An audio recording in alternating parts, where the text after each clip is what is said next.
ত্বরণ, ত্বরণকে এ দ্বারা প্রকাশ করা হয়। ত্বরণ এ সমান V minus you by T.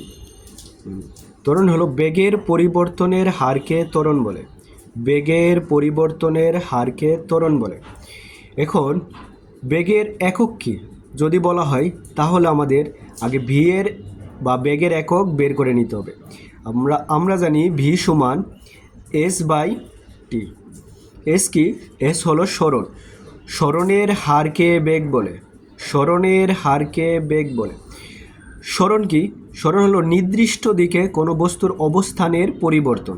এখন সরণের একক হলো মিটার আর সময়ের একক হলো সেকেন্ড। তাহলে বেগের একক হবে এম এস ইনভার্স 1। তাহলে আমরা এই উপরে বেগের একক বসাইতে পারি। বেগের একক এম এস ইনভার্স 1 আর টির একক সেকেন্ড।